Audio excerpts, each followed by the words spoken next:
Students, हम पढ़ रहे हैं कक्षा 10 की पाठ्य पुस्तक आर्थिक विकास की समझ से पाठ मुद्रा और साख, जिसके बारे में हमने उसके परिचय के बारे में पढ़ा कि मुद्रा व साख क्या होती है।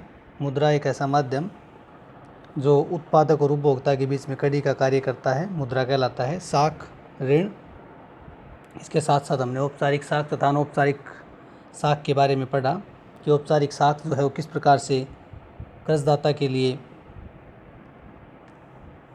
कहीं ना कहीं लाभदायक है, जबकि जो अनौपचारिक साख है वो कर्जदाता के लिए किस प्रकार से परेशानी खड़ी कर सकती है। आज हम पढ़ेंगे इसी पाठ के अभ्यास के प्रश्नोत्तर, जिसमें पहला प्रश्न है कि जोखिम वाली परिस्थितियों में ऋण कर्जदार के लिए और समस्याएं खड़ी कर सकता है। स्पष्ट कीजिए। प्रश्न दोबारा से फिर कि जोखिम वाली परिस्थितियों में ऋण जो है वो कर्जदार के लिए समस्याएं कैसे खड़ी कर सकता है, स्पष्ट कीजिए। जैसा कि हम पढ़ चुके हैं कि कोई भी व्यक्ति, चाहे वो किसान है या कोई अन्य व्यक्ति, अपनी किसी न किसी समस्या का हल करने के लिए उसे ऋण की आवश्यकता पड़ती है। ठीक उसी प्रकार किसान को भी ऋण की आवश्यकता पड़ती है और वो औपचारिक तथा अनौपचारिक माध्यम से ऋण लेता है।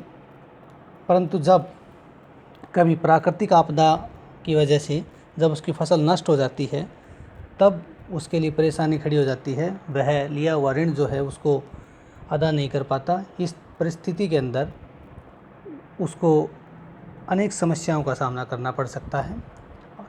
यदि ऋण अनौपचारिक माध्यम से लिया है तो उस पर ऋण चुकाने का दबाव बढ़ जाता है, जिसके लिए उसे कई बार अपनी संपत्ति को भी बेचना पड़ सकता है। जबकि औपचारिक माध्यम से लिया हुआ ऋण उसको इतनी ज़्यादा परेशानी खड़ी नहीं करता है। इसलिए हम बता सकते हैं कि जो जोखिम वाली परिस्थितियां हैं, जैसे कि प्राकृतिक आपदा है, बाढ़ आ जाना, भूकंप वगैरह आ जाना इत्यादि से जो है वो किसान के लिए जोखिम खड़ा कर सकता है। अगला प्रश्न है, मुद्रा आवश्यकताओं के दोहरे संयोग की समस्या को किस तरह सुलझाती है? अपनी ओर से उदाहरण देकर समझाइए। वस्तु विनिमय प्रणाली में मुद्रा का प्रयोग किए बिना सीधे वस्तुओं का आदान प्रदान किया जाता था। ऐसी स्थिति में मांग का दोहरा संयोग होना आवश्यक था। उदाहरण के लिए, यदि किसी कपड़ा व्यापारी को चावल चाहिए तो उसे ऐसे किसान को खोजना पड़ता था जो चावल के बदले कपड़े खरीदना चाहता हो। इस समस्या का समाधान मुद्रा का प्रयोग करके किया जाता था। मुद्रा मांगों के दोहरे संयोग की समस्या को समाप्त कर देती थी। मुद्रा विनिमय प्रक्रिया को मध्यस्थता का काम करती थी। इसे विनिमय का माध्यम भी कहा जाता था। पाठ में हमने एक उदाहरण जूता व्यापारी तथा किसान के बारे में पढ़ा था कि किस प्रकार मुद्रा ने दोहरे आवश्यकताओं के संयोग को की जो समस्या थी उसको समाप्त कर दिया। तीसरा प्रश्न है, अतिरिक्त मुद्रा वाले लोगों और ज़रूरतमंद लोगों के बीच बैंक किस तरह मध्यस्थता करते हैं? अतिरिक्त मुद्रा वाले लोग और आवश्यकता वाले लोगों के बीच बैंक मध्यस्थता का कार्य करते हैं।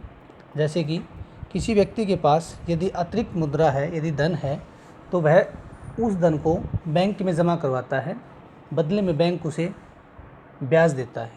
जबकि जो व्यक्ति जिसको पैसे की आवश्यकता है, जब वह बैंक से कर्ज लेता है तो बैंक उस पैसे को ऋणदाता को वह पैसा देता है तथा बदले में वह उस व्यक्ति से वो ब्याज लेता है। तो इस प्रकार बैंक जो है वो इन दोनों व्यक्तियों के बीच, अतिरिक्त मुद्रा वाले व्यक्ति के बीच में और जिसको धन की आवश्यकता है उसके बीच में एक मध्यस्थता की भूमिका निभाता है। इस प्रकार हमने अभ्यास के 3 प्रश्नों को पढ़ा।